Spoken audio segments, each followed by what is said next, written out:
Welcome back to Facts Before Hype. The Lagos State Police Commissioner has confirmed that Pastor Chris Okafor has been arrested and brought in for questioning following the viral allegations circulating on social media. According to the commissioner, several complaints and reports were made online and the police acted immediately. He explained that in today's digital age, social media is also recognized as a space where complaints can be made, and once the authorities see a case that requires investigation, they respond swiftly.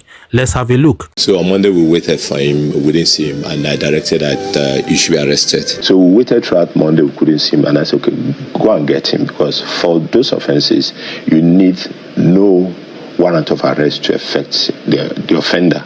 Cases of multiple rapes, equally some individual came up with murder cases that which are all capital in nature, equally series of sexual harassment and other related matters. Thank you, BN, for the update in sport. In other news now, the Lagos State Police Command has handed over the case involving senior pastor Chris Okafor to Zone 2. Commissioner of Police Olorundare Jimoh announced this development in an exclusive interview with TVC News. Apology to everybody, but everything that was said is not true. What began with swift action and public confidence now appears to be taking an unexpected turn. The Lagos State Police Command, which on Sunday night summoned the senior pastor of the Mountain of Liberation and Miracles Ministries, Chris Okafor, over allegations of multiple rape, sexual offences, and other acts of misconduct, appears to have eased its initial intensity.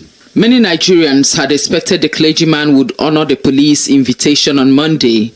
However, the Commissioner of Police revealed that Pastor Okafor only showed up a day after. When he was invited, he got to us through his lawyer that will be appearing on Monday.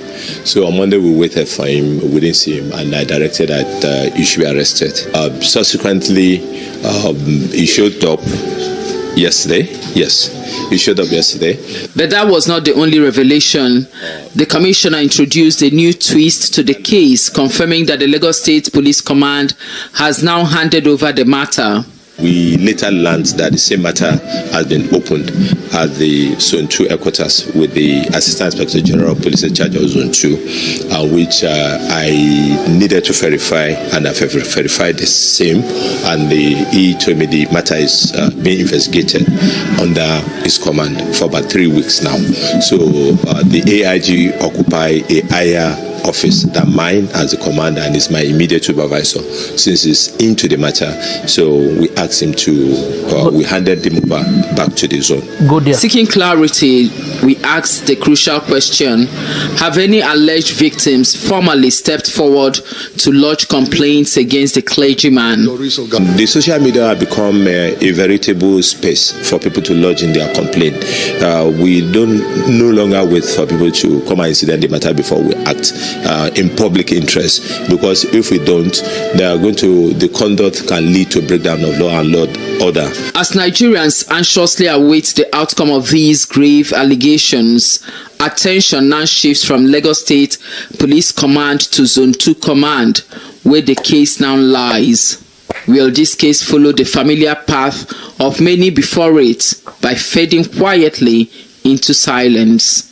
Or will it mark a defining moment, a moment of justice, accountability, and closure for the alleged victims?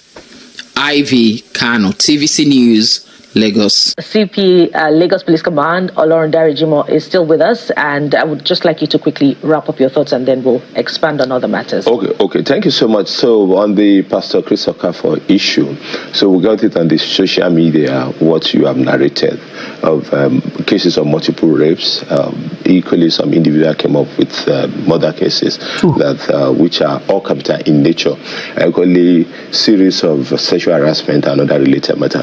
So it is based on that, I directed the Deputy Commissioner of Police investigation in the command in charge of CID Panti to swoop in and get the pastor invited. Where he refused to honor the police invitation, he should promptly arrest to answer to all those charges. Like you said, petition, yes, there's a petition filed with the Assistant Inspector General of Police in Zone 2, which we were not aware of. So it was in the process when the pastor refused to turn up on the day, because when he was invited on Sunday over the weekend, his lawyer get across to the CID and said they are going to present him on Monday. So we waited throughout Monday, we couldn't see him, and I said, okay, go and get him, because for those offenses, you need no warrant of arrest to effect the offender. So it was in the process, we were contacted at the zone, and they said they have the case for about 2-3 weeks. They have to do with the actress that you talk about that was involved with him, and they are looking into it. But I still insist that no, that does not stop him from honoring invitation. He should come to the command. So he honored that invitation on Tuesday, and the statement was taken, and this the complainant is there. We sent him there. While we are waiting for our own complainant, quite a number of them have been forwarded to us. So that doesn't obliterate our own investigation with what he has in sources. So we are going to ensure that all the cases reported against him, even if it is on social media, because normally in police procedure, you can report your matter verbally, you can put it into writing. Even if somebody is seen to be somebody of possibly, I don't want to mention this, somebody that you visibly can see that is not coherent in what he's saying, you still investigate such complaint from those individuals. So we are going to investigate everything that surrounds all the cases that have been reported against him. Where we find the culpability is there, then we are going to go straight after investigation to prosecute him, so that in public interest and for the interest of those who have been violated, one way or the other, that justice is done. And so, on the side, Campbell, rape is not a capital offense, right? Because it's not punishable by death. Or is it punishable by death? No, when you say capital offenses, does not necessarily mean either punishable by death or by life imprisonment. A capital offense in nature that is not bailable at the level of the police.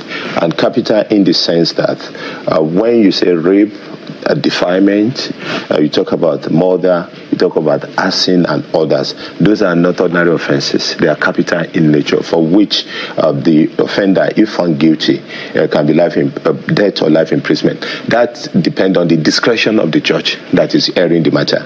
If to apply the full punishment that is enshrined in the law, or possibly if the level of involvement, because that's when you begin to have first degree, second degree, and even when you come to manslaughter. So the intention and the processes for which an offender has carried out the act, equally dovetail to when we talk about gender of an offender, when some people started the process of an offense, some people continue it, and some group completed it. So all of them are as guilty as those who are in the chain of the offense. So rape is a capital offense, because it can't be life imprisonment. So the pretext, we don't want to stay on this. Rape doesn't lead to being punished by death or life imprisonment.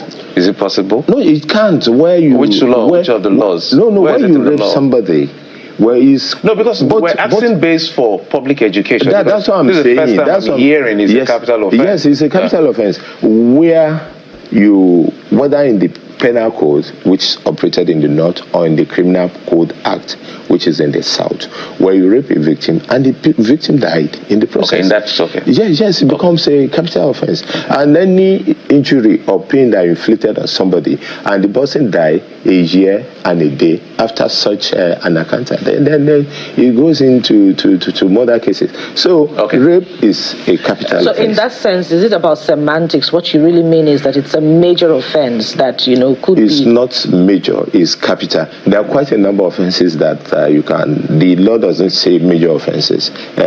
Felonious offenses are there. Then those who are capital in nature are equally there. So rape is categorized. That was really, by the way, just to help people understand what capital means. Facts before hype. We always bring you the latest update. Kindly subscribe to our channel, like this video, share, and drop a comment. Thanks for watching.